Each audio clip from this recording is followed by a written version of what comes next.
서범 속의 미수의 생, 독일에서 흘린 박정희 대통령의 눈물.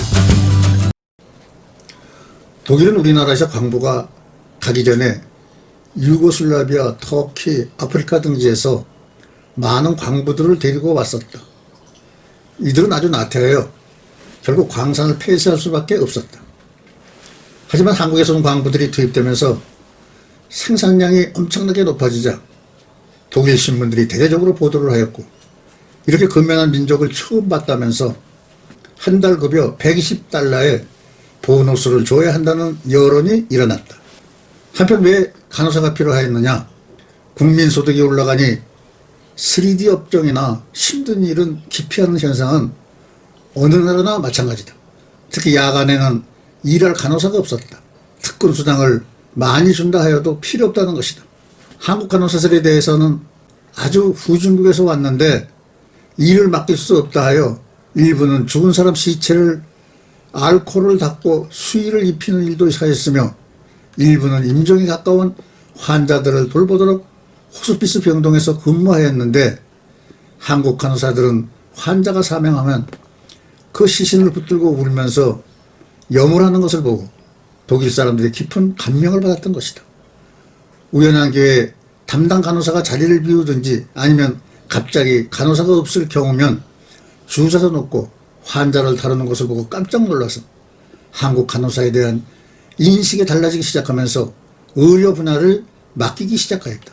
더욱이 위급한 사고 환자가 피를 흘리면서 병원에 오면 한국 간호사들은 몸을 사리지 않고 그 피를 온몸에 흠뻑 적시면서 응급 환자를 치료하는가 하면, 만약 피가 모자라 환자가 위급한症에 빠지면 한국 간호사들은 직접 수혈을 하여 환자를 살리는 등 이런 헌신적인 봉사를 하는 것을 보고 이 사람들은 간호사가 아니라 천사다 하면서 그때부터 태도가 달라지기 시작하였고, 이런 사실이 서독의 신문과 텔레비전에 연일 보도되면서 서독은 물론 유럽 전체가 동양에서 천사들이 왔다고 대대적으로 보도하였다.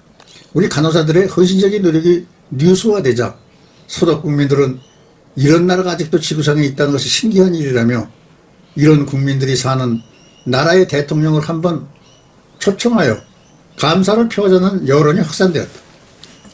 특히 도시에 진출한 간호사들의 실력이 독일 간호사들 못지않다는 인정이 일고 있던 시기, 한독협회 박은하 의장은 병원에 오면 꼭 한국 간호사만 찾는데 왜 그러냐고 기자가 물으니 주사를 아프지 않게 놓는 특별한 기술자라 하여 주변을 놀라게 했다는 것이다.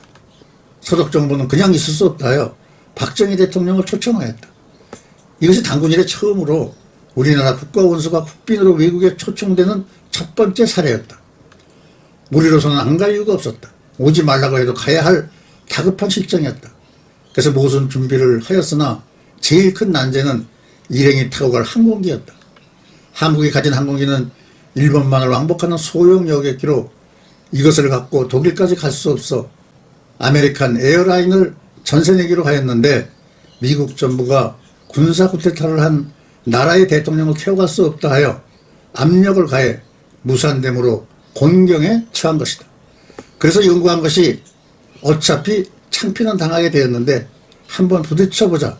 이래서 당시 동아일보 사장이었던 최수돈 선생이 특사로 서독을 방문하여 리브케 대통령을 예방한 자리에서 각하, 우리나라에서는 서독까지 올 비행기가 없습니다. 독일에서 비행기를 한 대 보내줄 수 없습니까? 당시를 회상하는 백 박사에 의하면 그들이 깜짝 놀라 말을 못하다라는 것이다.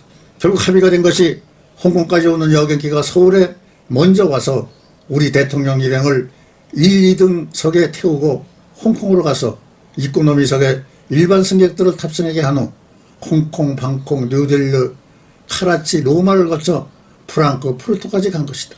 1964년 11월 6일 루프트 한자 649 호기를 타고 간 대통령 일행은 컬른 공항에서 리브케 대통령과 에르하르트 총리의 영접을 받고 회담한 후 다음날 리브케 대통령과 함께 우리 광부들이 일하는 탄광지대 르루 지방으로 갔다. 그곳에서 서독 각지에서 모인 간호사들과 대통령이 도착하기 직전까지 탄광에서 일하던 광부들이 탄가루에 범벅이 된 작업복을 그대로 입고 강당에서 기다리고 있었다. 새카만 얼굴을 본 박정희 대통령은 목이 메기 시작하더니 애국가도 제대로 부르지 못하였고 연설 중 물어버렸다. 광부들과 대통령과 유경수 여사가 한 덩어리가 되어 부둥켜 안고 통곡의 바다를 이루었으니 얼마나 감동적이었을까. 독일 대통령도 울었고 현장을 취재하던 기자들마저 울었다. 떠나려는 대통령을 붙들고 놓아주지를 않았던 광부들과 간호사들은 대한민국 만세, 대통령과 그 만세로 이별을 고하였다. 돌아오는 고속도로에서 계속 우는 우리 대통령에게 리프케 대통령이 자신의 손수건으로 눈물을 닦아주기도 하였는데 대통령을 붙들고 우리나라가 있다는 이 사실에 유럽의 여론이 완전히 한국으로 돌아선 것이다. 박 대통령 방문 후 서독은 제3국의 보증이 없어도 한국의 차관을 공유하겠다는 내부 결정을 하였지만 국제 관련을 도외시 할 수 없는 상황이기에 한국 광부와 간호사들이 받는 월급을 2개월간 은행에 예치하는 조건으로 당초 한국에 요구하였던 차관액보다 더 많은 3억 마르크를 공유하였다. 서독에 취업한 우리 광부와 간호사들이 본국에 송금한 총액은 연간 5천만 달러.